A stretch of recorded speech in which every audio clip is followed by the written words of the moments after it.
ఓం గురు జయ గురు జయ జయ గురు ఓం గురు జయ గురు జయ జయ గురు ఓం గురు జయ గురు జయ జయ గురు ఓం గురు జయ గురు జయ జయ గురు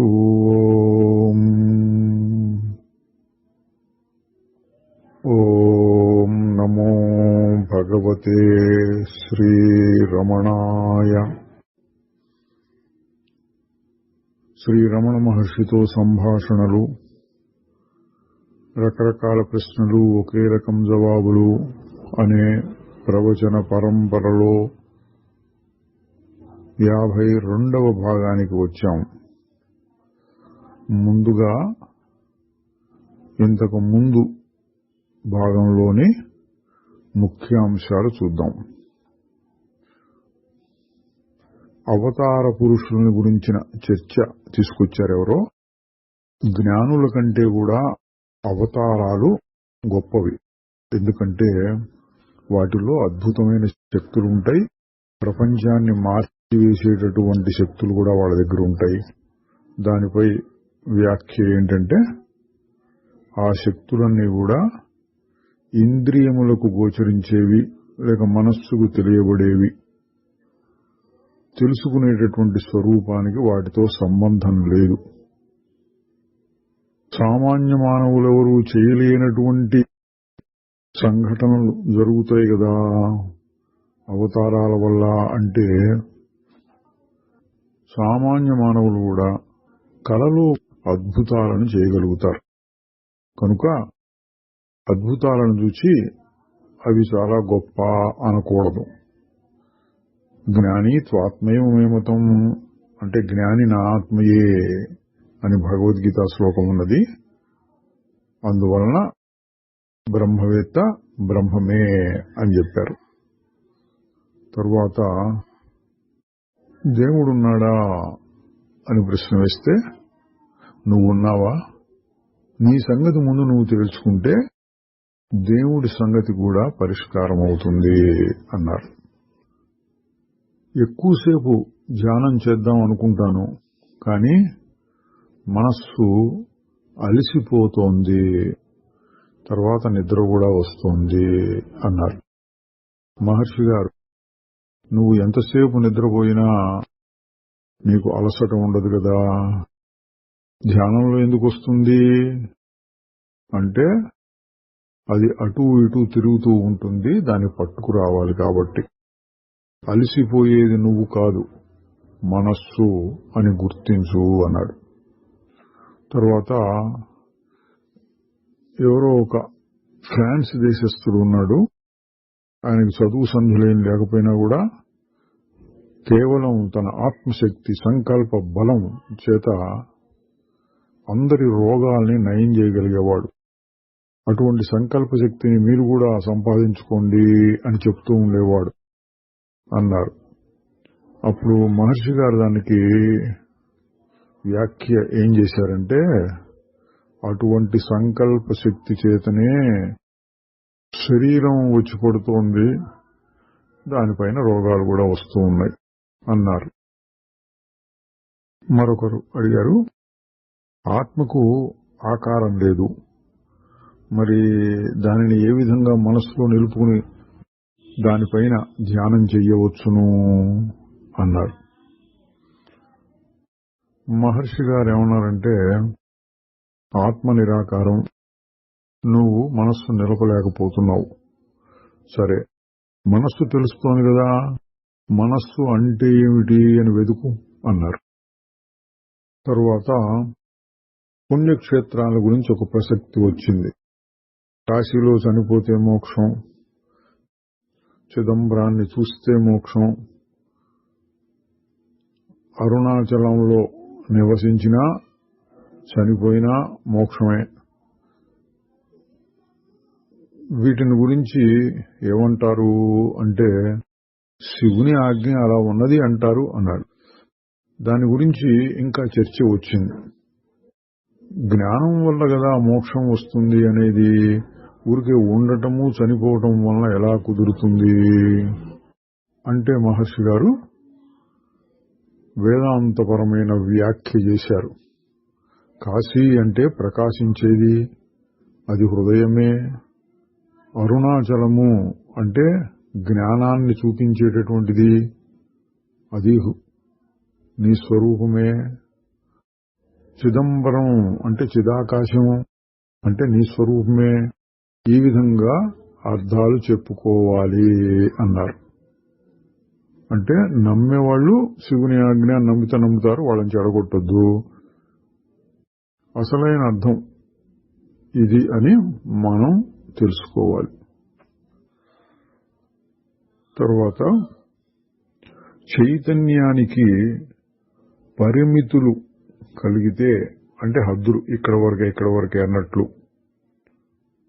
ఆ స్థితి కలిగితే చైతన్యమే అప్పుడు మనస్సు అవుతుంది అని. మనస్సు అంటే ఏమిటి అన్నదానికి సమాధానంగా చెప్పారు. ఓం నమో భగవతే శ్రీరమణాయ. ఇప్పుడు 52వ భాగంలోనికి వచ్చాము. 1938 మార్చి 21 సంభాషణ 477. జినరాజదాస క్రిందటి సంభాషణలో కూడా వీరు వచ్చారు. వారు మహర్షి గారిని అడుగుతున్నారు, మనకు కలిగిన అనుభవాన్ని స్వప్నాలలో కూడా ఏ విధంగా గుర్తుంచుకోగలము? ఇక్కడ ఆవిడ అభిప్రాయం ఏంటంటే, మనకి జాగ్రత్త అవస్థలో కాస్త కూస్త అనుభవం కలుగుతూ ఉంటుంది, మరి స్వప్నంలో ఎన్నో అనుభవాలు వస్తున్నాయి. వాటితో పాటు అక్కడ కూడా సత్పదార్థం ఉండాలి, కానీ అది మనకు గుర్తుండట్లేదే. అది మహర్షి గారు చెప్తున్నారు, ప్రస్తుతం నీకున్న ఈ జాగ్రత్త అవస్థ, అట్లాగే నీకొచ్చినటువంటి ఆ కలలు, వాటన్నిటినీ గుర్తుంచుకోవాలి అనుకోవటము, ఇవన్నీ కూడా మనసులో వచ్చిన ఆలోచనలే. అవన్నీ మనస్సు వచ్చిన తర్వాతనే కలుగుతున్నాయి. ఇక్కడ మహర్షి గారి అభిప్రాయం ఏంటంటే, స్వప్నంలో ఆత్మానుభవాన్ని ఎట్లా గుర్తుంచుకోవాలి అని ఇప్పుడు ఎందుకు బాధపడుతున్నావు? స్వప్నము అనుభవము ఉన్నది లేదు ఇవన్నీ కూడా ఆలోచనలే కదా. ఈ ఆలోచనలను పక్కన పెట్టి ఇప్పుడు నీ స్థితిలో నువ్వు ఉండు. మరి మనస్సు లేని స్థితిలో నీవు ఉండటం లేదా అంటే సుషుప్తిలో లేవా అని మహర్షి గారు ఎదురు ప్రశ్న వేశారు. ఆవిడ చెప్తోంది, అవును ఉన్నాను. మహర్షి గారు చెప్తున్నారు, నువ్వు ఉన్నాను అని తెలుసుకుంటున్నావు కదా, అదే ఆత్మానుభవం అన్నారు. ఆవిడ మళ్ళీ అడుగుతోంది, ఇదంతా నాకు మానసికంగా బౌద్ధికంగా అంటే సిద్ధాంతపరంగా విశ్లేషణ విచారణ పూర్వకంగా తెలుస్తోంది. అనుభవంలో అప్పుడప్పుడు మెరుపుల్లాగా వచ్చిపోతోంది, కానీ అది నిలబడటం లేదు. అంటే బుద్ధి స్థాయిలో నాకు బాగా అర్థమైంది, నేను ఒప్పుకుంటాను అది ఎప్పుడు ఉంటుందని. కానీ అనుభవంలో అప్పుడప్పుడు మాత్రమే ఉంటుంది. మహర్షి గారు మళ్ళీ తన పద్ధతిలో చెబుతున్నారు, ఇటువంటి ఆలోచనలు శాశ్వతమైనటువంటి ఆ అనుభవాన్ని చెడగొడతాయి. మహర్షి గారు ఎప్పుడు చెప్పేదేనండి, అనుభవం ఎప్పుడు ఉంది, నేను లేనని ఎవడు అండు కదా, అంటే అనుభవం ఉన్నట్టే. నాకింకా అనుభవం లేదు, అది మెరుపులలో వస్తోంది పోతోంది అని అనుకుంటున్నావే, ఇది కూడా ఒక ఆలోచన. ఈ ఆలోచన కూడా నీ స్వరూపాన్ని చెడగొడుతోంది అన్నారు. ఆవిడ మరొక ప్రశ్న, గజిబిజి గందరగోళంతో కూడిన ఈ పట్టణ వాతావరణం ఆత్మానుభవానికి అంత సహకరించటం లేదు.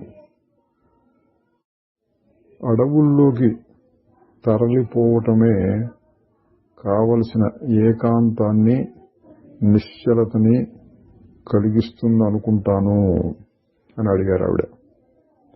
మహర్షి గారు పద్ధతి ఏంటో మనకు తెలుసు. ఒకడు పట్టణంలో ఉండి స్వేచ్ఛగా విశ్రాంతిగా ఉండొచ్చు, మరొకడు అడవిలో ఉండి కూడా బద్ధులు కావచ్చు. అంతా మనస్సులోనే ఉంటుంది. ఆవిడంటోంది, ఆ మనస్సంతా మాయే అనుకుంటాను. మహర్షి గారు, మాయ అంటే ఏంటి? సత్పదార్థం నుంచి మనస్సు అనేది వేరుగా ఒకటి వస్తోంది అనుకోవటమే మాయ. నిజానికి మనస్సు కూడా సత్పదార్థం కంటే వేరుగా ఉండదు. ఈ జ్ఞానం కలిగితే మాయని తీసేసినట్లే. తరువాత ఆ మాటలు ఈ మాటలు వచ్చినాయి. మళ్ళీ మనస్సు మెదడు రెండు ఒకటేనా అనే ప్రశ్న వచ్చింది. దానికి మహర్షి గారు చెప్పిందేంటి, మనస్సు అనేటువంటిది ఒక శక్తి, అది మెదడు మీద పనిచేస్తుంది. నువ్వు ఇప్పుడు ఇక్కడ మెలకువలో ఉన్నావు. ఇప్పుడు ఈ ప్రపంచానికి సంబంధించినటువంటి ఆలోచనలు, ఈ పరిసరాలు, ఇవన్నీ కూడా మెదడులోనూ అదేమో శరీరంలోనూ ఉంటాయి. మరి నీవు కలగనేటప్పుడు అక్కడ మరొక వ్యక్తిని, అతని చేత చూడబడేటటువంటి స్వప్న ప్రపంచాన్ని, ఆ పరిసరాల్ని అన్నిటినీ ఇప్పుడు చూస్తున్నట్లుగానే చూస్తావు. కలలో కనపడేటటువంటి దృశ్యాలన్నీ ఆ కలలోని మెదడులో నుంచి వస్తూ ఉంటాయి. అవి ఎక్కడి నుంచి వస్తాయి? కలలోని శరీరంలో నుంచి. అంటే కలలో ఒక శరీరం వచ్చింది, ఆ కలలోని శరీరంలో కలలో మెదడు వచ్చింది, ఆ మెదడులో ఆలోచనలు వస్తూ ఉంటాయి. ఆ శరీరం అంటే కలలో ఉన్నటువంటి శరీరము ప్రస్తుతం ఉన్న శరీరము కంటే, అంటే మెలకువలో ఉన్న శరీరము కంటే వేరు. ఆ కళని ఇప్పుడు నువ్వు గుర్తించగలుగుతున్నావు. కానీ అక్కడి మెదడు ఇక్కడి మెదడు వేరు. అయినా దృశ్యాలన్నీ మనస్సులో కలుగుతూ ఉన్నాయి. అందువలన మనస్సు అనేది మెదడుకి సమానం కాదు. మెలకువ, స్వప్నము, గాఢ నిద్ర ఇవన్నీ కూడా మనస్సులోనే ఉంటాయి. అంటే జాగ్రత్తలో ఉన్న మెదడు, స్వప్నంలో ఉన్న మెదడు వేరు. ఎందుకంటే శరీరాలు వేరుగా ఉన్నాయి కాబట్టి. మరి అక్కడ ఇక్కడ గుర్తు ఎట్లా వస్తుంది? ఇక్కడున్న పదార్థాలను అక్కడెట్లా గుర్తుపడుతున్నావు అంటే, మనస్సు అనేది మూడవస్థలకి సమానంగా ఉంది. జాగ్రత్త స్వప్నంలో మెదడు వేరైనా మనస్సు ఒకటే ఉంటుంది. అందువలన మనస్సు మెదడు ఒకటి కాదు అని చెప్పారు. ఆవిడ అంటోంది, ఈ విజ్ఞానం అంతా ఆలోచనల స్థాయిలోనే ఉంది.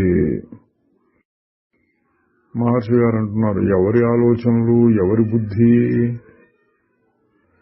అసలు సమస్య అంతా ఈ ప్రశ్న చుట్టూ తిరుగుతూ ఉంటుంది అని మహర్షి గారు దాన్ని కొంచెం వివరిస్తున్నారు.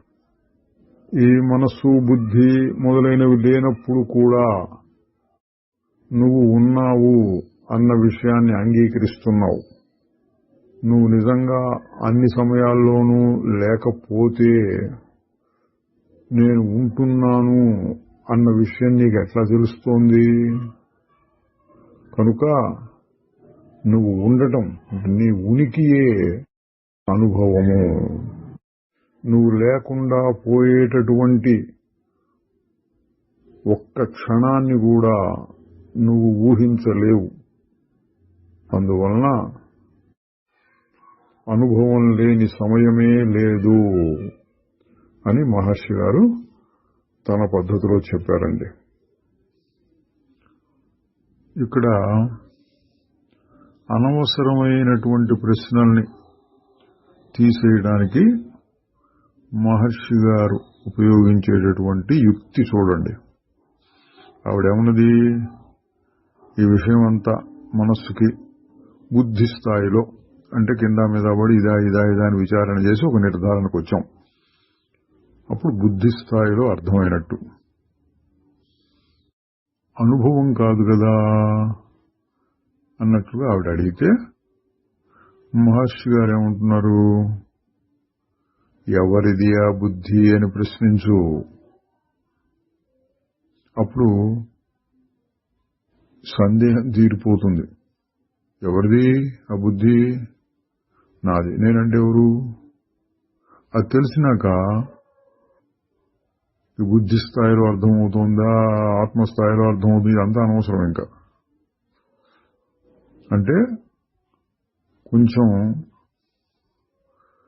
వివరించడానికి కష్టమైనటువంటి సందేహాలు ఎప్పుడైనా వస్తే ప్రతి సందేహాన్ని తీర్చుకోవాలని లేదు. ఎవరికి ఈ సందేహము అని ప్రశ్న వేసుకుని మూలం దగ్గరికి వెళ్తే అట్లా అశుద్ధ చైతన్యం మనస్సు పనిచేయకుండా నిశ్చలంగా ఉంటే ఇక ప్రశ్నే ఉండదు, ప్రశ్నించవలసిన అవసరం కూడా ఉండదు. ఎందుకంటే తన ఆత్మస్వరూపం తెలుసుకోవడం, అందులో నిలకడగా ఉండటమే మనకు కావాల్సింది. అన్ని రకాల ప్రశ్నలకు సమాధానం తెలిస్తే మంచిది అనేది వ్యవహారిక జ్ఞానం.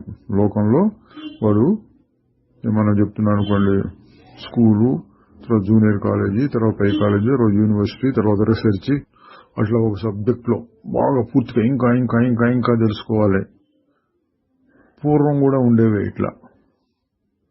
ముందేదో వేదం నేర్చుకోవడం, తర్వాత సంస్కృతం నేర్చుకోవడం, తర్వాత తత్వశాస్త్రాలు, అందులో మళ్ళీ ఇంకా ఇంకా ఇంకా ప్రావీణ్యం సంపాదించడం, ఎటువంటి చర్చల్లో అయినా ఎవరినైనా ఓడించగలగటం, అటువంటి ఉండేవి పూర్వం మన భారతదేశంలో కూడా. సాధకులకు అవన్నీ అవసరం లేదు. కాబట్టి మహర్షి గారు మనకు అందించినటువంటి యుక్తి ఏంటంటే, అనవసరమైన ప్రశ్నలకి ఒక ఎదురు ప్రశ్న వేయాలి. ఎవరిది ఈ ప్రశ్న అని మూలానికి వెళ్ళి తనను తాను చూస్తే ఇక ప్రశ్నకు సమాధానం పొందవలసిన అవసరం ఉండదు. అంటే కొంచెం పై స్థాయిలో ఉన్నా తగిన అర్హత కలిగిన వాళ్ళు వెంటనే దాన్ని పట్టుకోగలుగుతారు. అనుభవం లేని సమయమే లేదు, ఎప్పుడు ఉన్నది. ఏం చేయాలి? నీకు అనుమానం వచ్చినప్పుడల్లా, అనుమానం అంటే ఏంటి? దుఃఖము వచ్చింది, సుఖ దుఃఖాలు, ఇతర వాసనలు వచ్చినప్పుడల్లా నేనెవరు? అది ఉన్నానులే, నేనున్నాను అని గుర్తు చేసుకోవడం. మళ్ళీ తర్వాత 1938 మార్చి 22 సంభాషణ 478. మధురై నుంచి వచ్చిన ఒక మనిషి ఈ విధంగా అడిగాడు, దేవుని యొక్క శక్తిని తెలుసుకోవటం ఎలాగా? మహర్షి గారు తన పద్ధతిలో, నేను ఉన్నాను అని నువ్వు చెప్తున్నావు కదా, అదే అది కాకపోతే నేనున్నానని మరి ఏది చెప్తుంది అంటే, సృష్టిలో జరిగేదంతా భగవంతుని యొక్క శక్తే. నేనున్నాను అంటున్నావు, అన్నిటికంటే బలీయమైనటువంటి రుజువు నేనున్నాను అని నువ్వు చెప్పుకోవటమే అన్నట్టుగా చెప్పారు. ఇంకా చెప్తున్నారు, తన స్వరూపమే ఆయన అంటే ఈశ్వరుని యొక్క శక్తి. నేను ఇది లేక అది, నేను అటువంటి వాణ్ణి ఇటువంటి వాణ్ణి అన్నప్పుడు నీ సమస్య మొదలవుతుంది.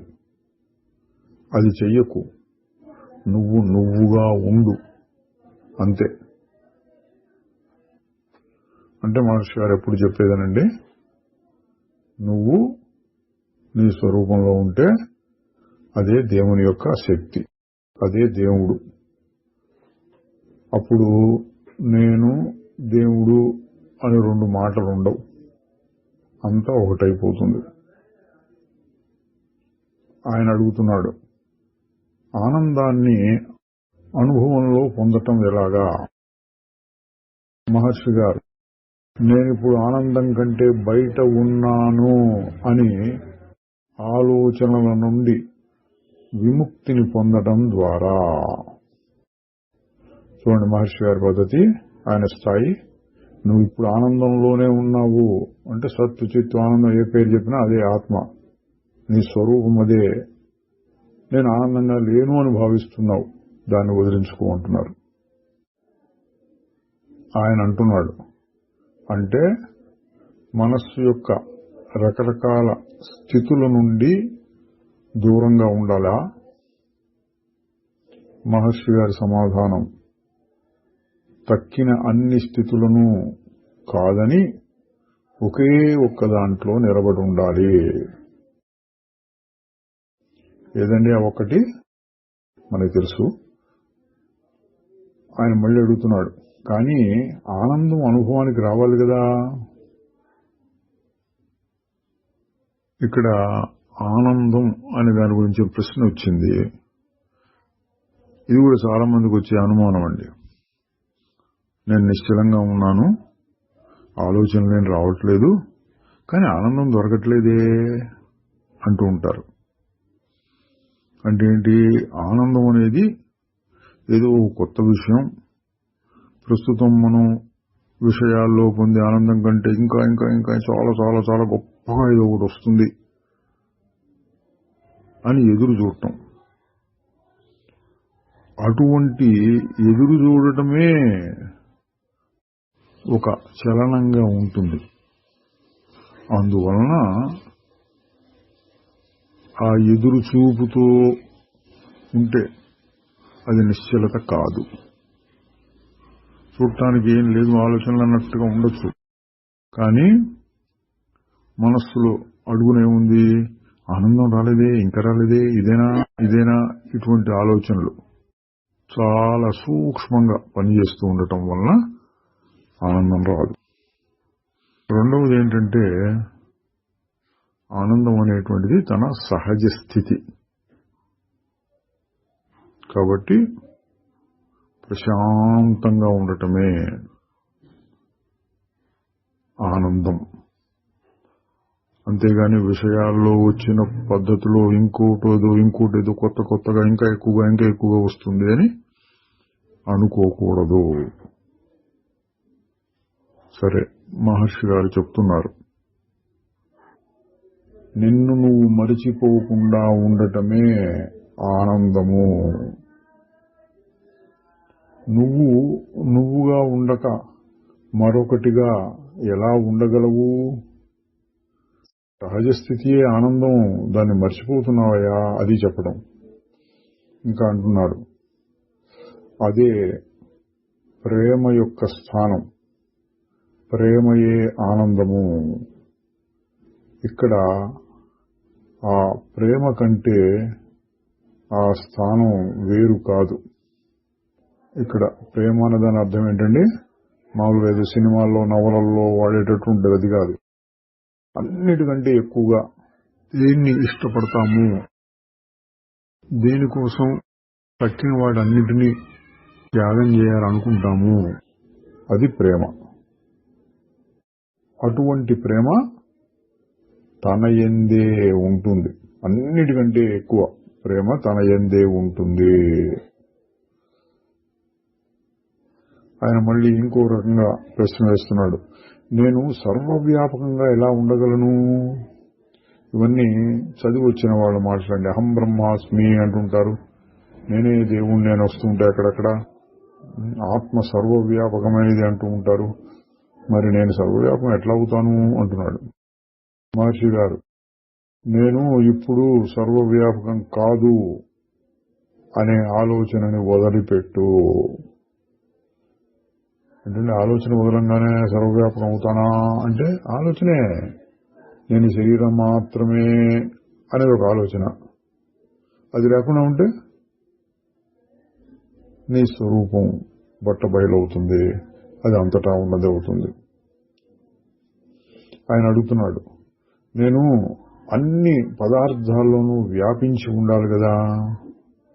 మహర్షి గారు చెప్తున్నారు, నేను కంటే వేరుగా స్వతంత్రంగా ఆ పదార్థాలన్నీ ఉండగలవా? అవి నీ దగ్గరికి వచ్చి మేమున్నాము అని చెప్తున్నాయా? నువ్వు వాటిని చూస్తున్నావు. అందువలన నువ్వున్నావు కాబట్టి ఆ వస్తువులన్నీ చూడబడుతున్నాయి. నేను లేకపోతే ఏదీ ఉండదు.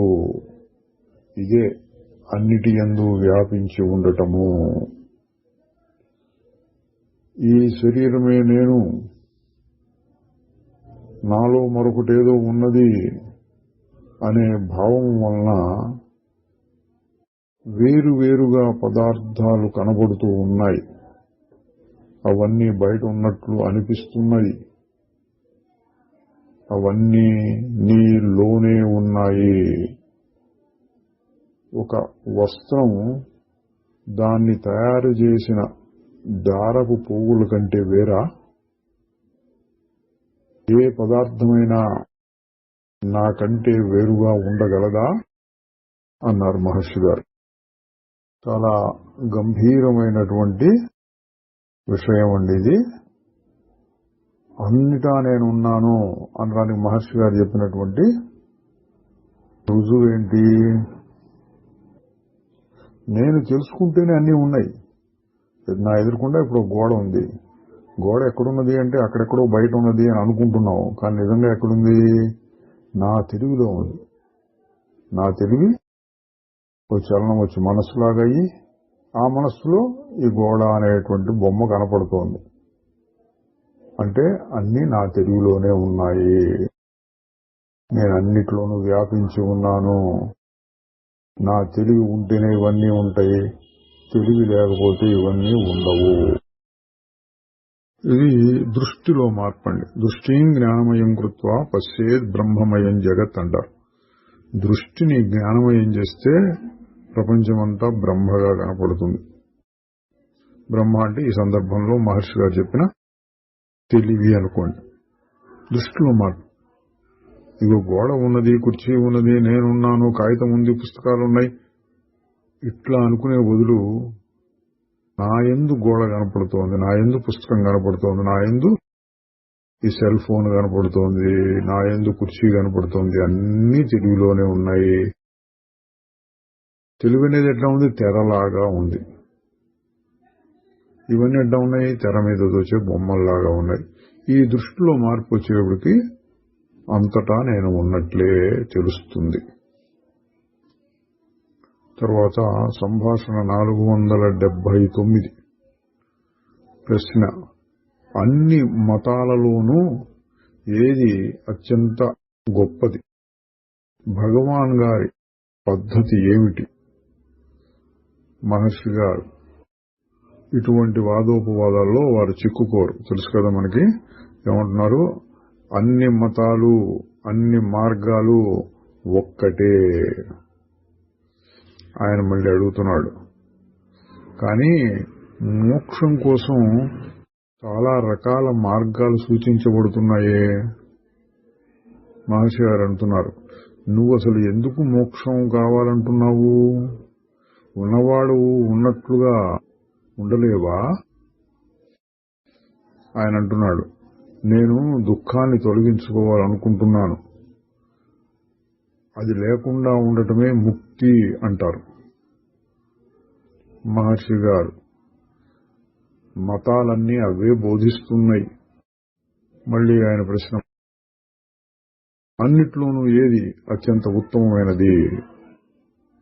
మహర్షి గారు, నీవు వచ్చిన మార్గాన్ని వెనక్కి తిరిగి వెళ్ళటమే మార్గము. అంటే చూడండి, ఆయన మార్గం మార్గం అంటున్నారు కదా, ఇక్కడ ఒక గంభీరమైన అర్థంతో చెప్పారు. నువ్వు వచ్చిన మార్గానికి వెనక్కి తిరిగి వెళ్ళటమే. ఇది అర్థం కాని వాళ్ళు వెళ్ళిపోయి ఉంటారు. ఏంటి ఇట్లా చెప్తున్నాడు, ఏదో మహానుభావులు వస్తే నన్ను ఆశ్రమానికి వచ్చాను, ఆశ్రమం నుంచి వెనక్కి తిరిగి ఇంటికి వెళ్ళిపోతున్నాడు, అట్లా కూడా అర్థం చేసుకోవచ్చు. మనం చాలా వింటున్నాం కాబట్టి మనం అర్థం చేసుకోవచ్చు. మనం ఎక్కడి నుంచి వచ్చాం? ఆత్మేందుకని చలనంలో నుంచి మనసు ఒకటి వచ్చి నేను శరీరం అనుకోవడం, మాయలో పట్టడం జరుగుతోంది. వెనక్కి వెళ్ళటం అంటే మళ్ళీ ఆత్మస్థితిలోకి వెళ్ళటము. సరే, అతను అడుగుతున్నాడు, నీవు వచ్చిన తర్వాతనే వెనక్కి వెళ్ళు అంటే నేను ఎక్కడి నుంచి వచ్చాను అని అడుగుతున్నాడండి మహర్షి గారు. అదే నువ్వు తెలుసుకోవలసింది. ఈ ప్రశ్నలన్నీ నీ నిద్దట్లో వచ్చినాయా? నువ్వప్పుడు ఉండినావా? అప్పుడు ఉన్నదే ఇప్పుడు కూడా ఉన్నది కదా? ఆయన సమాధానం, అవును, నేను నిద్రలో ఉండినాను, అట్లాగే మనస్సు కూడా. కానీ ఈ ఇంద్రియాలన్నీ అక్కడ లయమైపోయినాయి, అందువల్ల నేను మాట్లాడలేకపోయాను. మహర్షి గారు చెప్తున్నారు, నువ్వు జీవుడివా? నువ్వు మనస్సువా?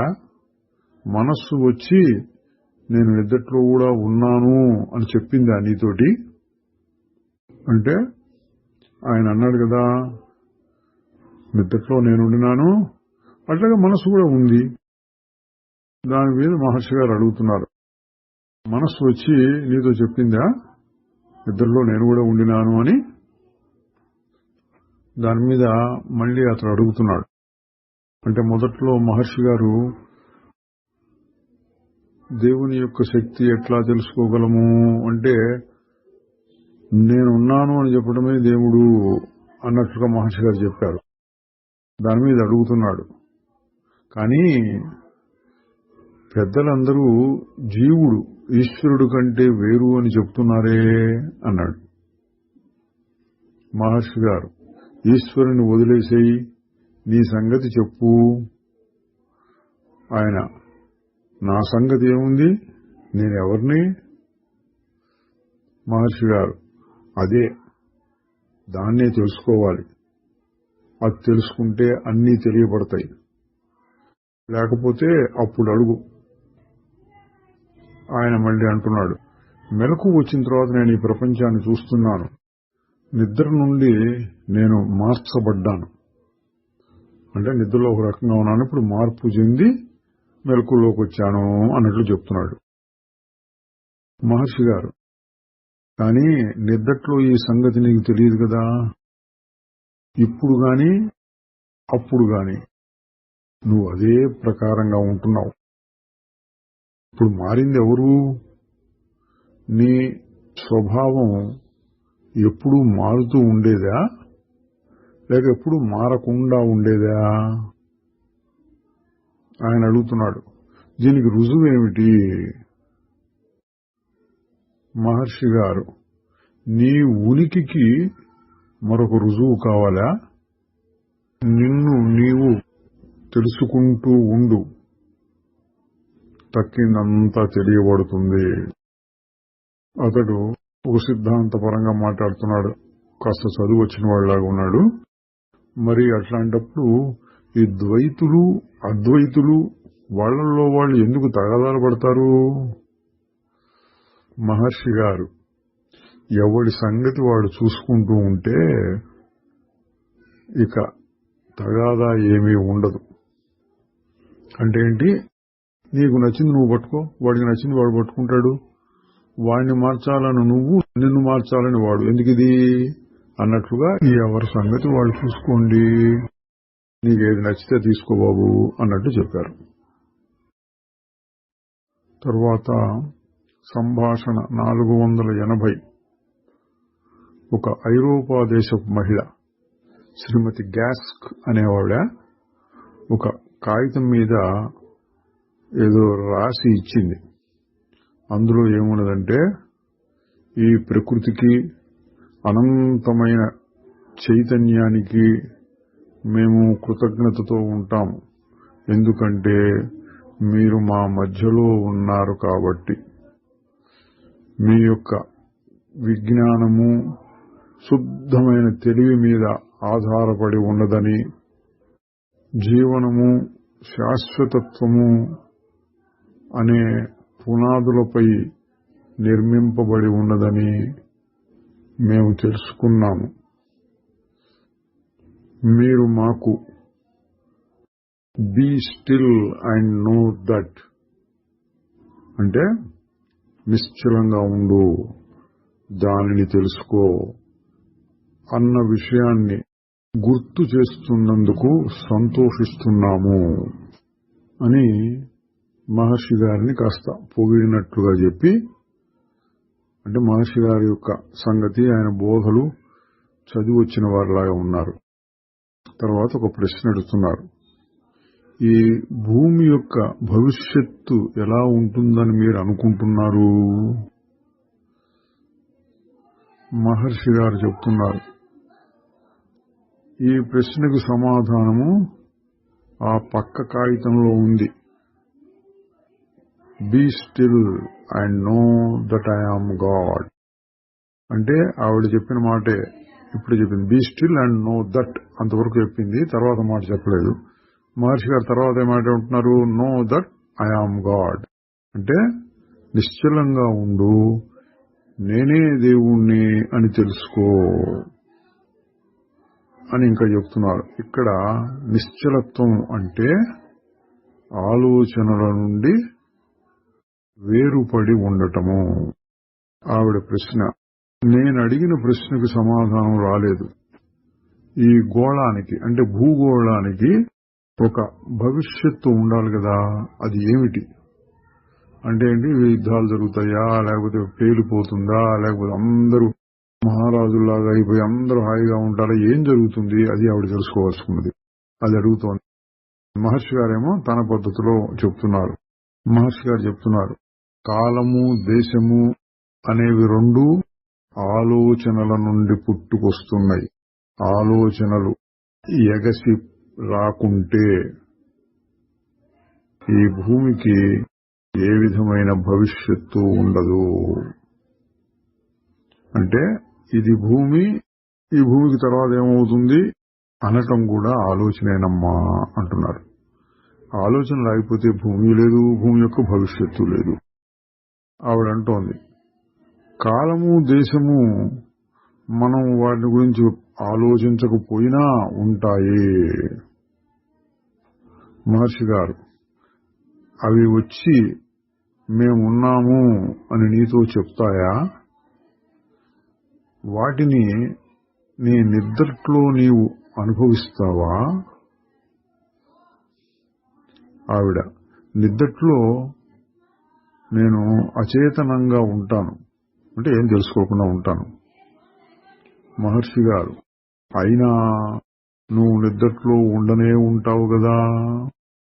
ఆవిడ చెబుతోంది, నేను నా శరీరంలో ఉండను, నేను ఎక్కడో బయటకు వెళ్లి మళ్లీ మెలకువ రాగానే ఇక్కడికి దూకాను, ఇది శరీరంలోకి దూకాను, అప్పటిదాకా ఎక్కడో ఉన్నాను అంటోంది. మహర్షి గారు, నిద్రలో నేను ఎక్కడికో పోయినాను, మెలకువ రాగానే ఇందులోకి దూకాను, ఇవన్నీ కూడా నీకు కలిగినటువంటి భావములే. నిద్రలో నువ్వు ఎక్కడికి పోయినావు, నువ్వు ఏదిగా ఉన్నావో అదిగానే ఉండినావు.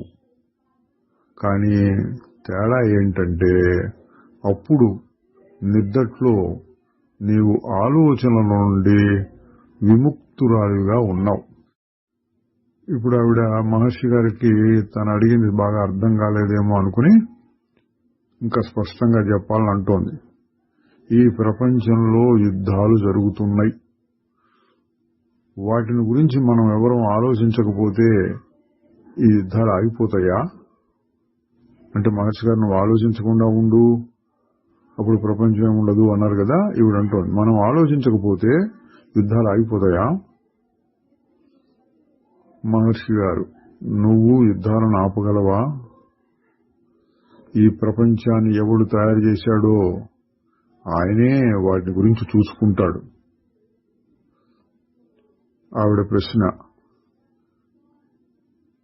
దేవుడే ఈ ప్రపంచాన్ని చేశాడు, అయినా ప్రస్తుతం ప్రపంచంలో ఉన్న ఈ పరిస్థితులకి ఆయన బాధ్యత లేదు. ఇప్పుడున్న పరిస్థితులన్నింటికీ మనదే బాధ్యత. అంటే ఏంటండి, దేవుడు ఈ ప్రపంచాన్ని చేసి వదిలేసేశాడు. తర్వాత ఇక్కడ ఉన్నటువంటి జీవులందరూ ఎవడిష్టం వచ్చినట్టు వాడు ఉండి యుద్ధాన్ని గాని లేక శాంతిని గాని వీళ్లు తయారు చేసుకుంటున్నారు, దేవుడికి ఏం సంబంధం లేదు అన్నట్టుగా చెప్తోంది ఆవిడ. మహర్షి గారు అడుగుతున్నారు, నువ్వు యుద్ధాన్ని ఆపగలవా లేక ఈ ప్రపంచాన్ని మార్చగలవా? ఆవిడ లేదు.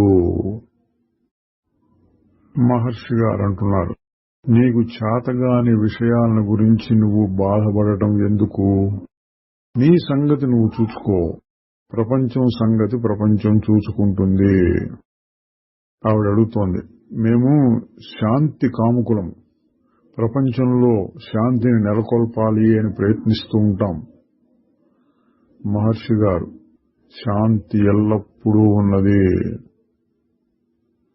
ఆ శాంతికి భంగం కలిగించేటటువంటి వాటిని దూరం చేయి. శాంతం అంటే ఆత్మయే. ఆలోచనలే భంగపరిచే చలనాలు.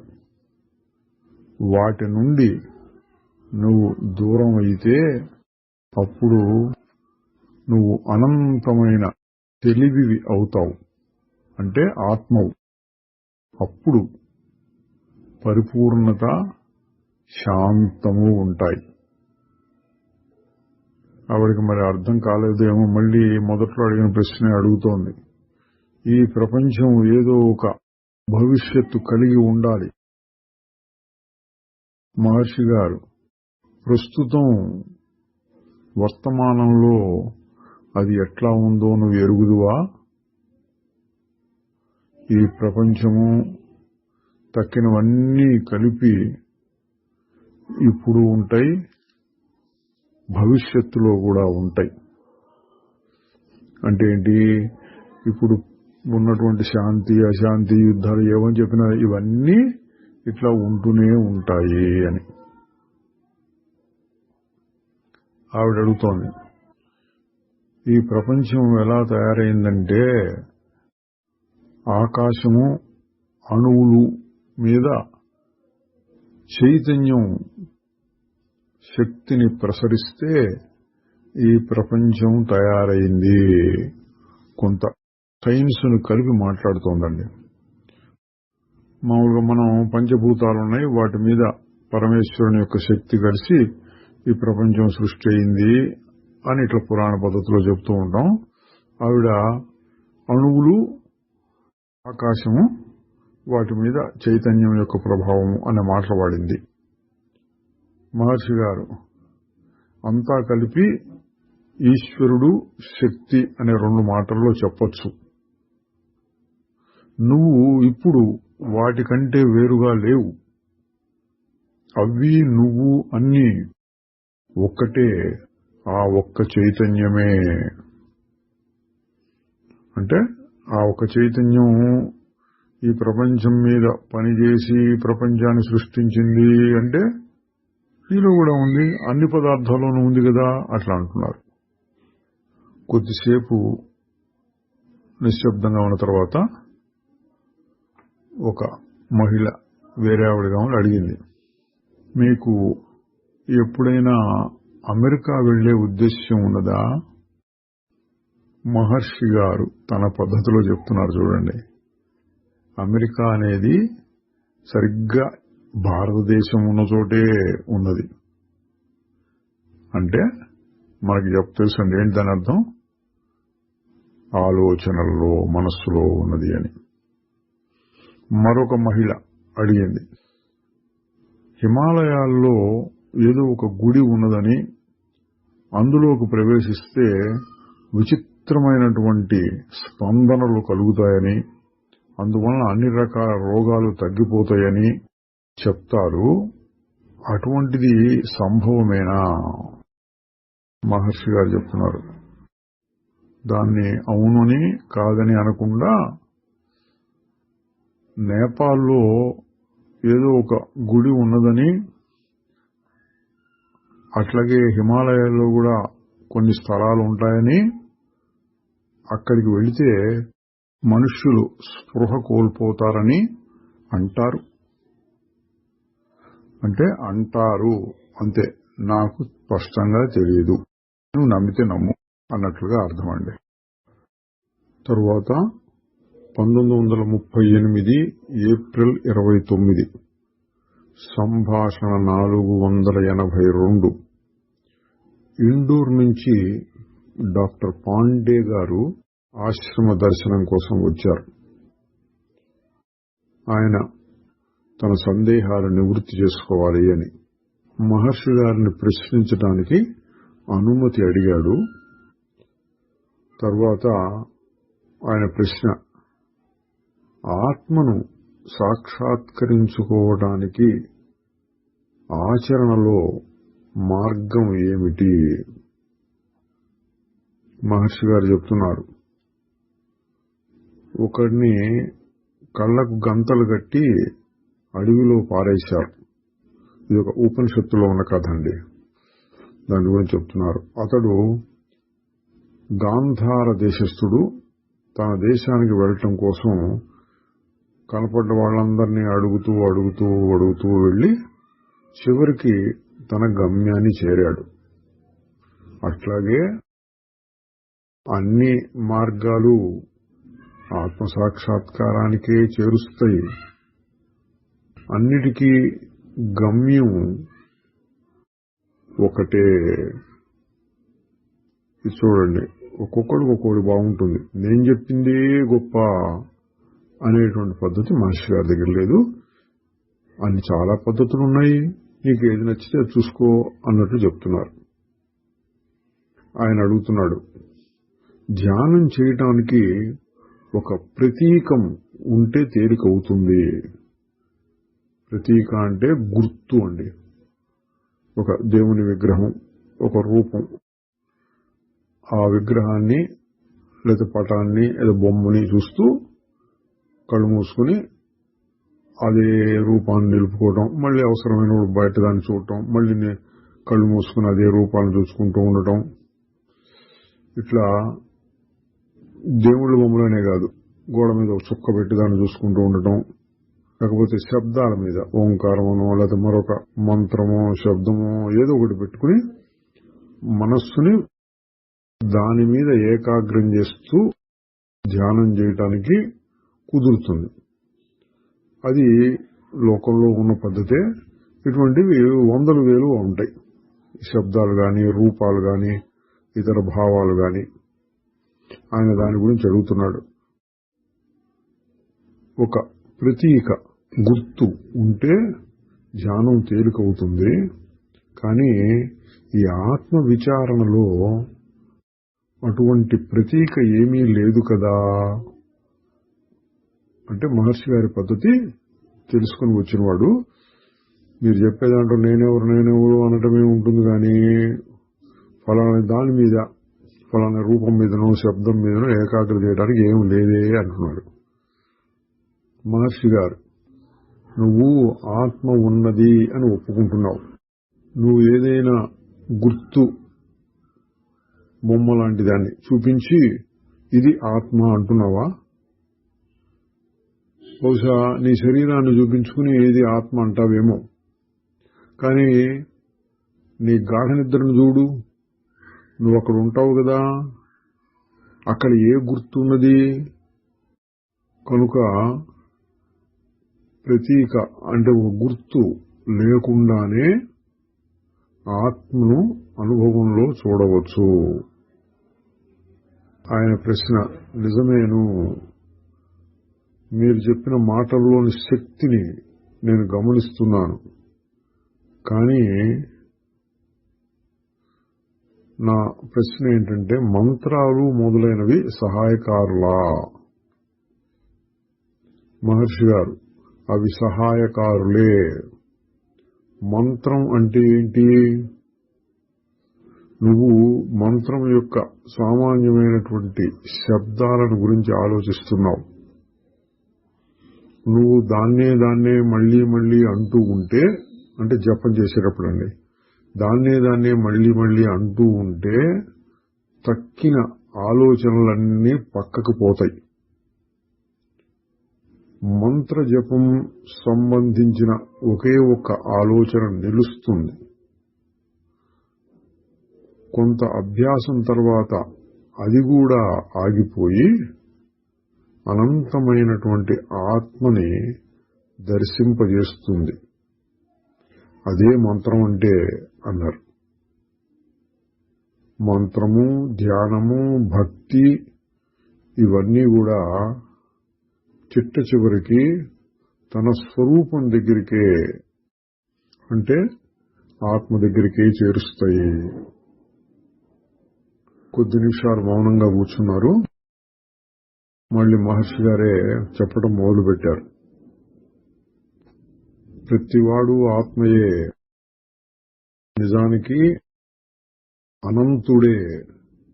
కానీ ప్రతివారు శరీరమే తాను అని పొరపాటు పడుతున్నారు. ఏదైనా వస్తువుని తెలుసుకోవాలంటే కాంతి అవసరమవుతుంది. ఆ కాంతినిచ్చేటటువంటి వస్తువే భౌతికమైన పదార్థాలని, చీకటిని కూడా చూపించగలుగుతుంది.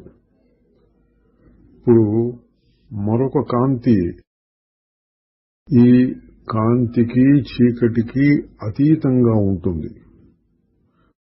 స్వయంగా అది కాంతి కాదు, చీకటి కాదు, అయినా ఆ రెండిటినీ ప్రకాశింపజేస్తుంది కాబట్టి దాన్ని కూడా ప్రకాశము అని అంటారు. అది అనంతం కూడా చైతన్యంగానే ఉంటుంది. ఆ చైతన్యమే ఆత్మ. అది అందరికీ తెలిసినదే. ఆత్మ కంటే ఎవడూ దూరంగా లేడు. అందువల్ల ప్రతివాడు ఆత్మానుభవం కలిగిన వాడే. కానీ ఇందులో ఉన్న మర్మము, అద్భుతము, మాయ ఏమంటే ఆ పునాది ఆధార తత్వాన్ని తెలుసుకోలేకపోతున్నారు. ఆత్మని తెలుసుకోవాలి అని కోరుతున్నారు. ఎంత మాయ! ఈ అజ్ఞానం ఆత్మని శరీరంగా పొరపాటు పడటం వల్ల కలుగుతున్నది. ఇప్పుడు అనుభవం అంటే నాకు అనుభవం కలగలేదు అన్న మిథ్యాభావాన్ని తొలగించుకోవడమే. అనుభవం అనేది ఏదో కొత్తగా తెచ్చుకోవలసింది కాదు. అది శాశ్వతంగా నిలబడాలి అంటే అది ముందు నుంచి ఉన్నదే అయ్యుండాలి. అంటే కొత్తగా వస్తే పోతుంది, మహర్షి గారు ఎప్పుడు చెప్పేది. లేకపోతే ఆత్మానుభవం అనేది ప్రయత్నించాల్సినంత విలువైన వస్తువు కాదు. అది శాశ్వతం కాకపోతే. నేను శరీరము లేక నాకు ఆత్మానుభవం లేదు అన్న పొరపాటు అభిప్రాయాన్ని తొలగించుకుంటే ఆత్మ లేక పరమ చైతన్యము మాత్రమే మిగిలి ఉంటుంది. దాన్నే ప్రస్తుతం ఉన్న దృష్టిని బట్టి అనుభవము అనే మాటతో చెప్తూ ఉంటారు. అంటే ఏంటంటే అనుభవం లేని వాళ్ళు, ఏదో మాకు తెలియట్లేదు అనేవాళ్ళు దాన్ని తెలుసుకున్నప్పుడు అనుభవం కలిగింది అన్న మాటను వాడుతూ ఉంటారు. కానీ యథార్థం ఏమంటే అనుభవమైనటువంటిది శాశ్వతం, ఎప్పుడూ ఉన్నది, ఇక్కడ ఉన్నది, ఇప్పుడే ఉన్నది. అంటే అజ్ఞానాన్ని తొలగించటమే అనుభవం, అంతకంటే ఎక్కువ లేదు, తక్కువ లేదు. ఆయన ప్రశ్న, నేను చేయవలసిన పని వల్ల నేను ఒక్క ప్రదేశంలోనే ఉండవలసి వస్తోంది. సాధు సత్పురుషుల సంఘములో ఉండలేను. మరి అటువంటి సత్సంగం లేకపోయినా నాకు అనుభవం కలగవచ్చునా? మహర్షి గారు, అహం ప్రత్యయ సారమే సత్. అంటే అహం అనే దాని మూలం ఏదైతే ఉందో, అంటే నేను అన్నదాని మూలం, అదే సత్. సాధువు అంటే ఎవరు? ఆత్మకు ఆత్మ, అంటే జీవాత్మ లేక అహంకారం మొదలైన వాటికి కూడా మూలమైనటువంటిది. అది అందరిలోనూ వ్యాపించి ఉన్నది. ఎవరైనా ఆత్మ లేకుండా ఉండగలరా? లేదు. కనుక ఎవరు కూడా సత్సంగం కంటే వేరుగా లేరు అని మహర్షి గారు తన పద్ధతిలో సత్సంగము అనే మాట చెప్పారు. దీనికి సాధకుడు ఎట్లా అర్థం తీసుకోవచ్చు అంటే, నాకు సత్సంగం దొరకట్లేదు, నాకు సాత్వికమైనటువంటి బుద్ధి కలగటం లేదు, నాకు ఏకాంతం కలగటం లేదు, ఇటువంటివి సాకులు చూపించి చేయగలిగినంత కూడా చేయలేకుండా ఉండకూడదు. సత్పదార్థం ఎప్పుడు ఉన్నదే, ఏకాంతం ఎప్పుడు ఉన్నదే, నీ మనస్సు అర్హత కలిగి ఉన్నదే. మహర్షి గారు ఈ రకంగా చెప్తూ ఉంటారు. కాబట్టి ఇప్పటికిప్పుడే నేను ఆత్మను అనే అనుభవం పొందవచ్చును. నాకు కుదరదు అనేటటువంటి వ్యతిరేక భావనలను పెట్టుకుంటే అది ఇంకా ఇంకా దూరం అవుతుంది. ఇది గ్రహించాలి. తరువాత 1938 ఏప్రిల్ 30 సంభాషణ 484. ప్రశ్న, గృహస్థులైనా సరే ఆత్మ విచారణలో ఉత్తీర్ణత పొందాలి అంటే బ్రహ్మచర్యము, గురూపదేశము తప్పనిసరిగా ఉండాలి అనుకుంటాను. నిజమేనా? మహర్షి గారు, ముందు భార్య అంటే ఏమిటి, భర్త అంటే ఏమిటి అనేది తెలుసుకో. అప్పుడు ఇటువంటి ప్రశ్నలు రావు. అంటే మహర్షి గారు చెప్పేది ఏంటంటే, యోగం మొదలైన వాటిల్లో ఈ యమ నియమములు మొదలైన ముందు ఉండవలసిన అర్హతలు చెప్తారు. అట్లాగే జ్ఞాన మార్గంలో కూడా వివేకము, వైరాగ్యము, మోక్షత్వము ఇటువంటివి చెప్తారు. కానీ మహర్షి గారు అవి చెప్పరు. ఒకేసారి పై స్థాయిలో చెప్తారు. నువ్వెవరో విచారించు, తక్కినవన్నీ వాటంతటా వస్తాయి అన్న పద్ధతిలో చెప్తూ ఉంటారు. ఇప్పుడు కూడా అట్లా చెప్పారు. భార్య ఎవరు, భర్త ఎవరు అవి విచారించుకో అన్నారు. విచారిస్తే ఏమవుతుంది? ఇవన్నీ మాయానిని, అసలైన నేనుకి ఇవేవి అంటవు అని తెలుస్తుంది. ఆయన ప్రశ్నిస్తున్నాడు, ఇతర వ్యవహారాల్లో మునిగి ఉన్నప్పుడు కూడా మానసిక వ్యాపారాలని ఆపి నేనెవరు అన్న విచారణ చేయటం కుదురుతుందా? ఈ రెండు ఒకదానికొకటి విరుద్ధం కదా? ఇది చాలా మంది అడిగే ప్రశ్నేనండి. చూద్దాం మహర్షి గారు ఏం చెప్తున్నారో. ఇటువంటి ప్రశ్నలన్నీ మనస్సులో తగినంత శక్తి లేనందువలన కలుగుతున్నాయి. మానసికమైనటువంటి క్రియలు తగ్గుతూ వచ్చినప్పుడు మనస్సు యొక్క బలం పెరుగుతుంది. అంటే ప్రస్తుతం నీకు కుదరకపోవచ్చు అటు వ్యవహారాన్ని ఇటు ఆత్మవిచారాన్ని కలిపి చేయటం. అయినా నిరాశపడకుండా ప్రయత్నిస్తూ ఉంటే క్రమంగా కుదురుతుంది అన్న అర్థం మనం తీసుకోవాలి. తరువాత మళ్ళీ ప్రశ్న, ఈ ప్రపంచం క్రియ ప్రతిక్రియ అనే వాటి ఫలితంగా ఉంటున్నది అనే కదా కర్మ సిద్ధాంతం యొక్క అర్థం. మరి క్రియ ప్రతిక్రియలు దేనికి సంబంధించినవి అని అడుగుతున్నాడండి. ఇది లోకంలో వాడే మాటేనండి, శాస్త్రంలో కూడా. ఆ పనికి ఫలితంగా ఏదో కొంత జరుగుతుంది. ఆ జరిగే సమయంలో మళ్ళీ కొంత కొత్త కర్మ జరుగుతుంది. దానివల్ల మళ్ళీ ప్రయోజనం, దానివల్ల మళ్ళీ ఇది, దీనివల్ల ఇది, ఇట్లా క్రియ ప్రతిక్రియ, మళ్ళీ దానివల్ల క్రియ ప్రతిక్రియ, ఇట్లా జరుగుతూ ఉండటమేగా ప్రపంచం అంతే అన్నాడు ఆయన. మహర్షి గారు ఆత్మ సాక్షాత్కారం అయ్యే వరకు కర్మ ఉంటుంది, అదే క్రియ ప్రతిక్రియ. సాక్షాత్కారం తరువాత కర్మ ఉండదు, ప్రపంచము ఉండదు. తరువాత సంభాషణ 485. ఆత్మ విచారంలో మునిగి ఉన్నప్పుడు నాకు నిద్ర వస్తోంది, దాన్ని ఏ విధంగా అడ్డుకోవాలి?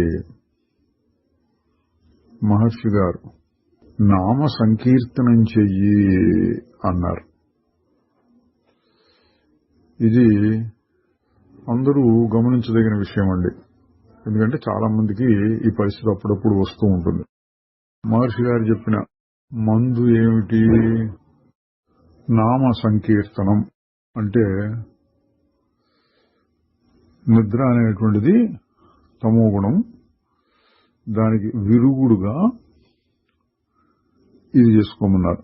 ఇందులో ఏముంటుంది? కొంచెం పెద్దగా అరవటమో లేదా పాడుకోవటమో అటువంటిది ఉంటుంది. కాబట్టి ఆ తమో గుణాన్ని తీసేసి నిద్రను దూరం చేస్తుంది. ఉత్త విచారణ గాని ఉత్త ధ్యానం గాని చాలా సాత్వికంగా లోపల సూక్ష్మంగా జరుగుతూ ఉంటుంది. అప్పుడు నిద్ర తేలిగ్గా కమ్ముకుంటుంది. పెద్దగా అరుస్తూ ఇంకా చేతులతో చప్పట్లు కొట్టుకుంటూ నృత్యం చేస్తూ కూడా చేస్తూ ఉంటారు సంకీర్తనం అనే పేరుతో. అటువంటి వారికి నిద్ర వచ్చే అవకాశం లేదు. ఆ టెక్నిక్ ఉపయోగించుకోవచ్చు అని చెప్తున్నారు. మళ్ళీ ప్రశ్న, నిద్దట్లో అది చెయ్యలేము గదా అన్నారు. అంటే ఇది నామ సంకీర్తనం. మహర్షి గారు నిజమే, ఈ అభ్యాసము మెలకువలో ఉన్నప్పుడు కొనసాగించాలి. నిద్ర నుండి బయటకు రాగానే దీనిని మళ్లీ మొదలు పెట్టాలి. నిద్రపోయేవాడికి ఆత్మవిచారణతో పని లేదు, వాడే అభ్యాసము చెయ్యనక్కర్లేదు. మెలకువలో ఉన్నవాడే అది కావాలని కోరతాడు కాబట్టి అది చేస్తూ ఉండాలి. అంటే ఇక్కడ ఇంకొక సూచన కూడా ఇచ్చారండి. నిద్రపోయిందా అని పట్టించుకోకు, నిద్రలో విచారణ చేయలేదే అని బాధపడకు, మెలకువ రాగానే మళ్లీ మొదలుపెట్టు. కాసేపు అయిన తర్వాత మహర్షి గారు ఇంకా చెప్పారులాగా, మనస్సు అనేది ఒక విచిత్రమైనటువంటి పదార్థం. అది సత్వ రజస్ తమో గుణాలను కలిగి ఉంటుంది. ఈ రజోగుణము తమో గుణము విక్షేపాన్ని కలిగిస్తాయి. విక్షేపం అంటే మనస్సు చెల్లించటం అండి, కుదురుగా చోట ఉండకుండా అటు ఇటు కదులుతూ ఉండటం. సత్వ సంబంధమైన స్థితిలో అది శుద్ధంగానూ ఇతర విషయాలు కలవకుండానూ ఉంటుంది. ఆ స్థితిలో అంటే సత్వగుణం ఉన్నప్పుడు పెద్దగా ఆలోచనలు ఉండవు. అది ఆత్మతో సమానం. ఇది కూడా గమనించవలసిన విషయం అండి. సత్వగుణం బాగా ఉన్నప్పుడు ఆలోచనలు వాటంతరవి బాగా తక్కువగా ఉంటాయి, లేదా పూర్తిగా ఆగిపోతాయి. ఆ స్థితి ఆత్మయే. అటువంటి స్థితులు కూడా అప్పుడప్పుడు కలుగుతూ ఉంటాయి, మనం ప్రయత్నం చేయకపోయినా. ఇది కూడా గమనించవలసిన విషయం. ఈ మనస్సు ఆకాశం వంటిది. ఆకాశంలో ఎన్నో వస్తువులు ఉండేటట్లు ఈ మనస్సులో కూడా ఎన్నో ఆలోచనలు వస్తూ ఉంటాయి. ఆకాశం అంటే మనస్సు అనుకుంటే ఆకాశంలో ఉన్న వస్తువుల వంటివి ఆలోచనలు. ఈ విశ్వాన్ని ఇంత అని కొలవటం, దాని స్థితిగతుల్ని అధ్యయనం చేయటం కుదిరే పని కాదు. అది అసంభవం. అవన్నీ మానసికమైన కల్పనలే. వాటిని తెలుసుకోవాలి అనటం నీడలోని తన తలకాయని తన కాళ్లతో తొక్కాలి అనుకోవటం. తొక్కటం కోసం ముందుకెళ్ళినప్పుడల్లా ఆ నీడ కూడా జరుగుతూనే ఉంటుంది. అందువలన అది కుదరదు. ఒక పిల్లవాడు నీడలోని తన తలకాయను పట్టుకోవాలని చాలా ప్రయత్నం చేస్తూ ఉంటాడు. చేతులు ఆ నీడలోని తలవైపు వెళ్ళినప్పుడల్లా అది కూడా అటు ఇటు కదులుతూ ఉంటుంది. అతని కుదరక బాధపడుతూ ఉంటాడు. తల్లి చూసి అతడి చేతిని తీసుకుని అతని తల మీదే పెడితే అప్పుడు నీడలోని తలని నా చేత్తో పట్టుకోగలిగాను అని ఆ పిల్లవాడు గమనిస్తాడు. అదే జరుగుతోంది. అజ్ఞాని జనులు ఈ విశ్వాన్ని పరిశోధించాలని పూనుకోవడం. ఈ విశ్వమంతా మనస్సు చేత కల్పింపబడిన పదార్థమే. దాని మూలం మనస్సులోనే ఉంది. దాన్ని బయట వస్తువుల సహాయంతో కొలచలేము. ఆ విశ్వాన్ని తెలుసుకోవాలి అంటే తన ఆత్మని చేరుకోవాలి. ఇంకా అడుగుతూ ఉంటారు, మనస్సును ఏ విధంగా నియంత్రణ చేయవచ్చును అని. నేను వాళ్ళకి చెప్తూ ఉంటాను, నీ మనస్సును నాకు చూపించు, అప్పుడు నీకే తెలుస్తుంది ఏం చేయాలో అని. ఇక్కడున్న యథార్థం ఏంటంటే మనస్సు అంటే ఆలోచనల యొక్క గుంపు. దాన్ని మరొక ఆలోచన సహాయంతోనో ఒక కోరికతోనో ఏ విధంగా అణిచివేయగలము? నీ ఆలోచనలు కోరికలు కూడా మనస్సులో ఒక భాగమే కదా. కొత్త కొత్త ఆలోచనలు వచ్చినప్పుడల్లా ఈ మనస్సు బలపడుతూ ఉంటుంది. అందువలన మనస్సుని మనస్సుతోటే చంపేయాలి అని చూడటం అజ్ఞానమే, మూర్ఖత్వమే అవుతుంది. మరి ఆ పని చేయటానికి అంటే మనస్సుని ఆపటానికి ఒకే ఒక్క మార్గం ఉన్నది. ఏమంటే దాని మూలాన్ని వెతికి దాని పట్టుకుని ఉండటం. అప్పుడు మనస్సు తనంతట తానే క్షీణించిపోతుంది. యోగం చిత్త వృత్తులను అంటే మనస్సు చేసే పనులని ఆపాలి అని బోధిస్తుంది. నేనేమో అని మహర్షి గారు చెప్తున్నారండి తన గురించే. నేనేమో ఆత్మ విచారము అని చెప్తూ ఉంటాను. అంటే చిత్తవృత్తులను నిరోధించడం కాదు, ఆత్మ విచారం చేయండి అని చెప్తూ ఉంటాను. ఇది ఆచరణలో బాగా కుదిరేటటువంటి మార్గం. చిత్తవృత్తి నిరోధం అనేది నిద్రలో వస్తుంది, మూర్ఛపోయినప్పుడు వస్తుంది, ఉపవాసాలతో శుష్కించిపోయినప్పుడు కూడా వస్తుంది. ఆ పరిస్థితులు ఆగిపోగానే ఆలోచనలు మళ్లీ మొదలవుతాయి. వాటి వల్ల పెద్ద ఉపయోగం ఏముంటుంది? మత్తుగా ఉన్న సమయంలో కూడా శాంతం ఉంటుంది, దుఃఖం ఉండదు. కానీ ఆ స్థితి అంటే ఆ మత్తు పోగానే మళ్లీ దుఃఖం మొదలవుతుంది. అందువలన దాన్ని ఏదో రకంగా ఆపటం అనేది ప్రయోజనకారి కాదు. దానివలన శాశ్వతమైనటువంటి లాభం రాదు. మహర్షి గారు ఇంకా చెప్తున్నారు, మరైతే ఆ లాభాన్ని శాశ్వతంగా నిలబడేటట్లు ఎట్లా చేయవచ్చు? ఆ లాభం అంటే మనస్సు ఆగిపోయిన స్థితిని నిలబడేటట్లు చేయటం ఎట్లా? విచారణ ద్వారా అసలు దుఃఖం, దానికి మూలం ఏమిటో చూడాలి. దుఃఖం అనేది విషయాల వల్ల కలుగుతోంది. ఆ విషయాలే లేకపోతే వాటిని అనుసరించిన ఆలోచనలు ఉండవు. అందువల్ల దుఃఖం కూడా తుడిచివేయబడుతుంది. ఇప్పుడు ప్రశ్న, ఈ విషయాలు ఎలా లేకుండా పోతాయి? మహర్షి గారు, శృతులు మహర్షులు ఏం చెప్పారు?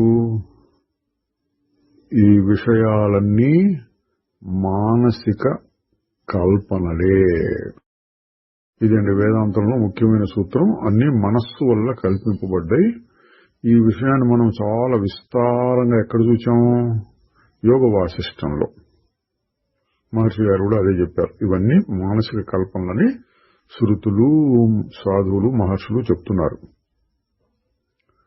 తరువాత ఆ మానసిక కల్పనలకి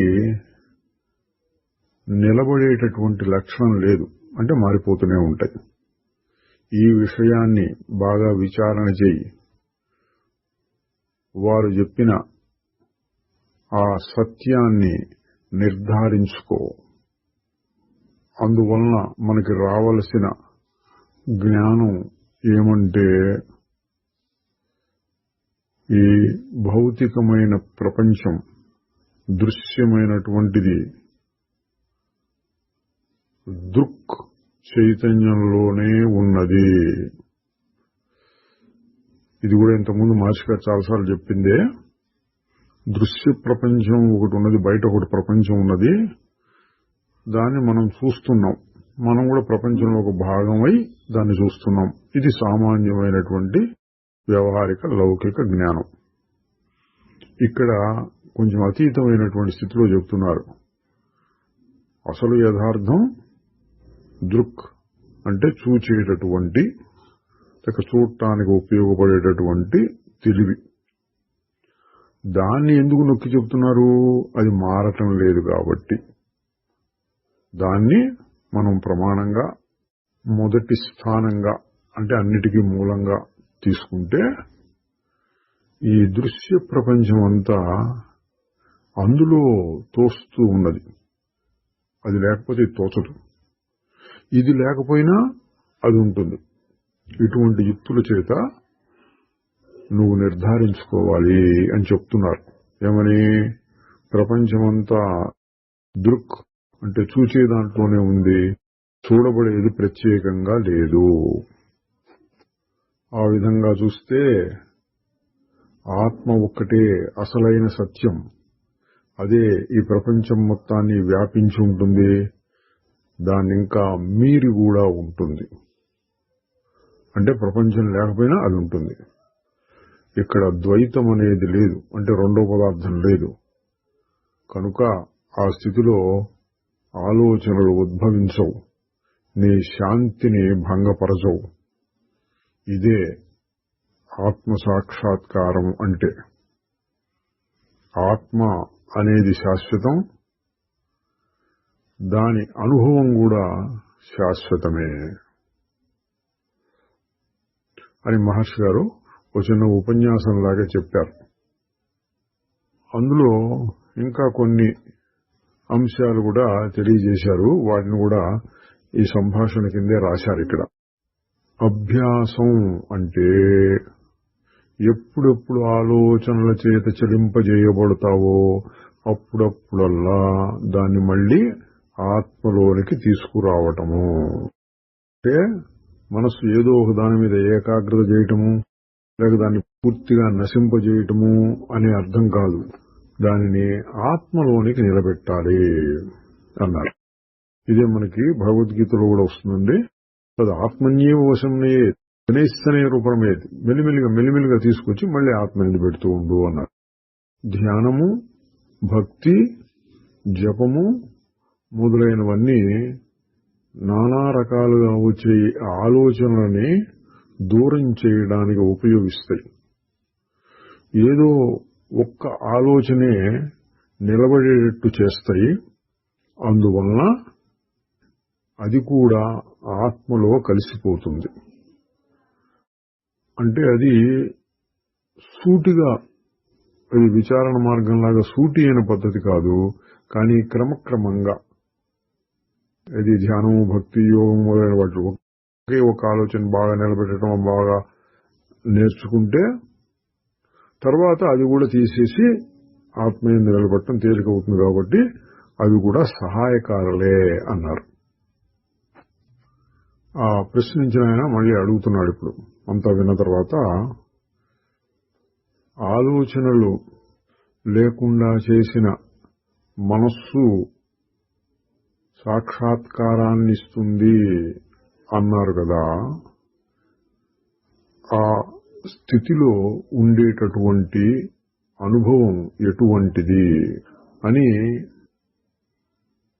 అతడే, అంటే ప్రశ్న అడిగిన ఆయనే బ్రంటన్ గారు రచించిన దానిలో నుంచి ఒక పేరాని చదివారు. అందులో ఏం చెప్పారు? వర్ణనాతీతము అంటే చెప్పటానికి వీలు లేనటువంటిది అని సమాధానం అక్కడే ఉంది. అయినా కూడా అతను ఇంకా దాని గురించి ఏదో చెప్పాలని అంటున్నాడు. కళాయి పూసిన అద్దంలో చూస్తే ప్రతిబింబాలు కనిపిస్తూ ఉంటాయి. దానికి విరుద్ధంగా ఉంటుంది కళాయి లేనటువంటి అద్దం. అందులో నుంచి చూస్తూ ఉన్నప్పుడు ప్రతిబింబాలు కాకుండా మరేదో కనపడుతూ ఉంటుంది. ఆత్మానుభవం ఇటువంటిదేమో, అంటే కళాయి లేని అద్దంలో చూస్తున్నట్టు అని ఒక ఉదాహరణ తానే తయారు చేసి మహర్షి గారికి చెప్పాడు. దాని మీద భగవాన్ ఇలా అన్నారు, అది ఒక అద్దం మరొక అద్దాన్ని చూసుకుంటున్నట్లుగా ఉంటుంది. అంటే అక్కడ ఏ ప్రతిబింబము ఉండదు.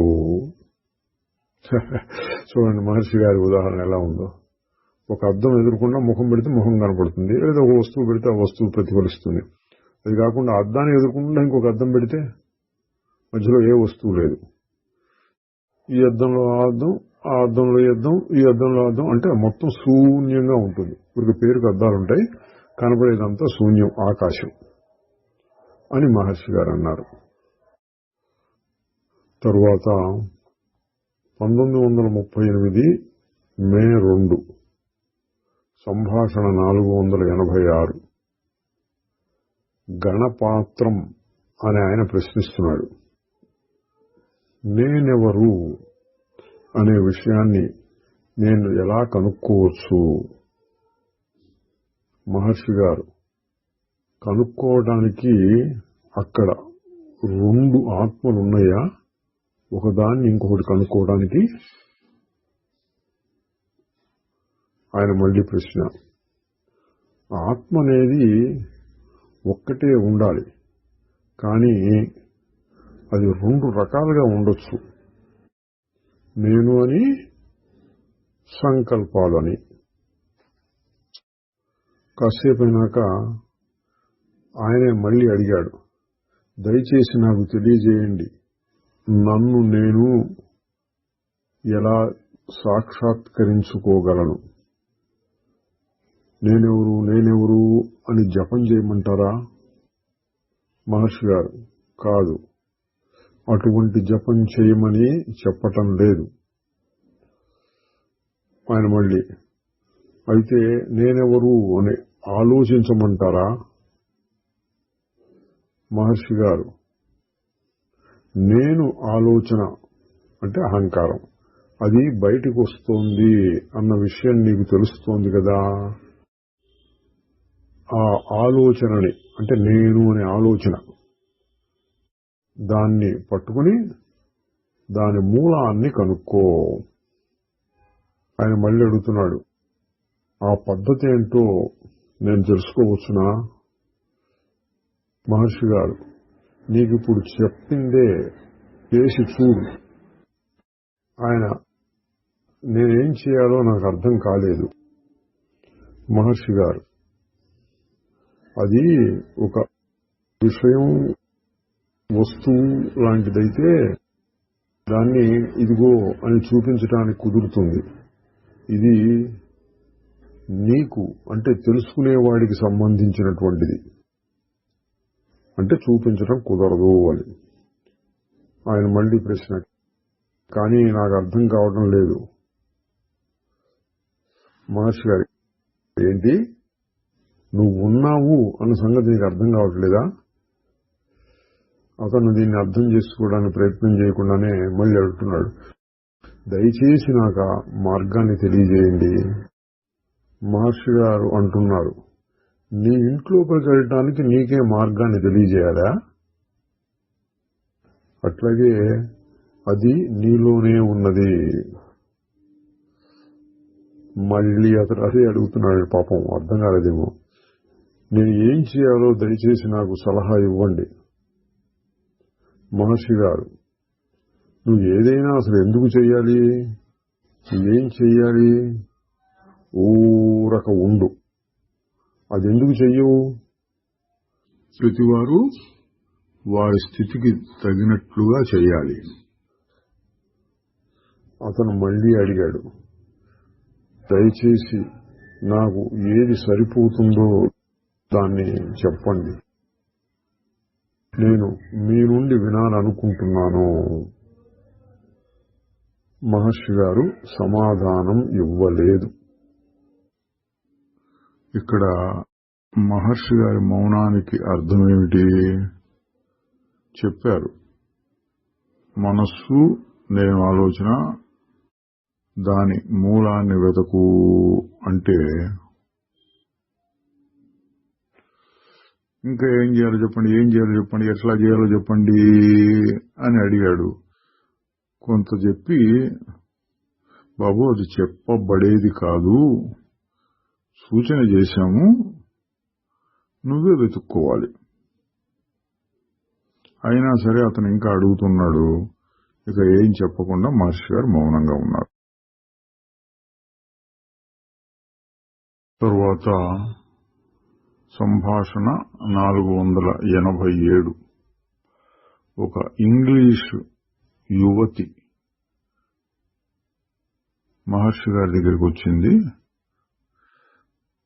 ఆవిడ ఉత్తర భారతదేశంలో కొంతకాలం ఉన్నట్టున్నది. అక్కడ డాక్టర్ G.H. మీస్ అనే ఆయన్ని కలిసింది. ఈ మీస్ గారు ఎవరంటే ఆయన కూడా మహర్షి గారి భక్తుల్లో ఒకడు. హాలండ్ దేశం నుంచి వచ్చాడు. బాగా చదువుకున్నవాడు. భారతదేశంలో అక్కడక్కడ పర్యటిస్తూ వచ్చి మహర్షి గారి దగ్గర ఆయన వెదకులాట ఆగిపోయింది. చాలా కాలం ఆశ్రమం దగ్గరలోనూ ఉన్నటువంటి వాడు. పేరు కూడా మార్చుకున్నాడు, సాధు ఏకరస అంటారు ఆయన్ని. ఆయన్ని కలిసి వచ్చింది ఈ ఇంగ్లీష్ వనిత. మహర్షి గారు ఆవిడకి ది విజన్ అనే పత్రికలో వచ్చినటువంటి ది బ్లాక్ సన్, నల్లటి సూర్యుడు అనే పద్యంలో నుంచి కొంత భాగం చదివి వినిపించారు. ఆవిడ దాని గురించి కాస్త మననం చేసినట్లుంది. తర్వాత మహర్షి గారితో ఉన్నది, ఈ పద్య భాగాన్ని చూస్తే ఆత్మ చైతన్యంలో పూర్తిగా మునిగిపోయే వరకు ధ్యానం చేస్తూ ఉండాలి అన్న అర్థం వస్తున్నది. అది సరేనంటారా అంది. మహర్షి గారు అవును. ఆవిడ నేను ఇంకొంచెం ముందుకు వెళ్లి అడుగుతాను. బాగా ప్రయత్నం అంటే పురుష ప్రయత్నం చేసి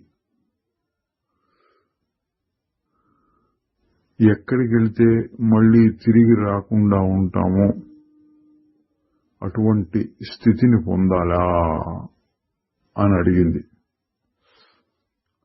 అంటే తిరిగి రాకుండా ఉండటం అంటే ఆవిడ ఉద్దేశంలో సమాధి స్థితిలో అట్లా అట్లా అట్లా అట్లా అట్లా ఉండిపోవటమే అని కావాలి.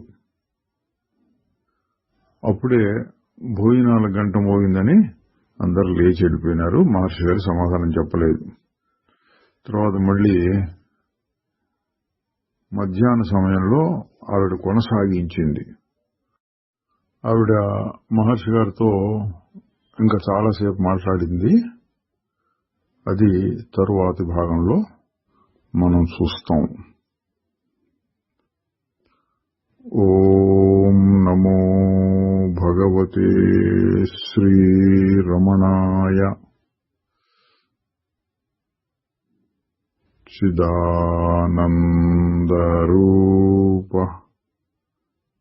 శివోహం శివో